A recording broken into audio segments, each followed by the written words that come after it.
নমস্কাৰ বাইদেউসকল, ৰাজ্যৰ অংগনবাড়ী কৰ্মী আৰু সহায়িকাসকলৰ বাবে অসম ৰাজ্যিক অংগনবাড়ী কৰ্মী আৰু সহায়িকা সন্থাই এটা বিশেষ নিৰ্দেশনা প্ৰকাশ কৰিছে।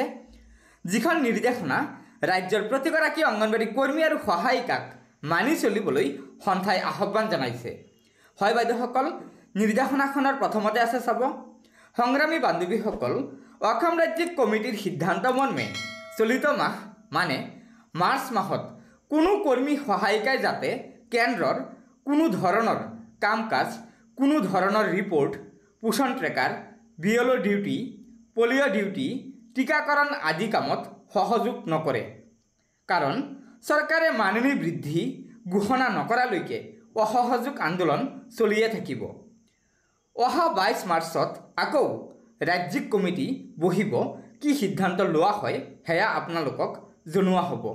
ধন্যবাদেৰে ৰাজ্যিক বিষয়ববীয়া জ্যোৎস্না গয়াৰী, অসম ৰাজ্যিক অংগনবাড়ী কৰ্মী সহায়িকা সন্থা। ৰাজ্যিক কমিটিয়ে লগতে আৰু জনাইছে যে নিৰ্বাচনী অধিসূচনা জাৰি হোৱাৰ বাবে সচলৰ ধৰ্ণা কাৰ্যসূচী সাময়িকভাৱে স্থগিত ৰখা হ'ল যদিও অসহযোগ কাৰ্যসূচী চলি থাকিব। পোষণ ট্ৰেকাৰ, বিএলঅ' কামৰ উপৰিও ICDSৰ সকলো কাম কাজৰ পৰা বিৰত থাকিব ৰাজ্যৰ অংগনবাড়ী কৰ্মী সহায়িকাসকল।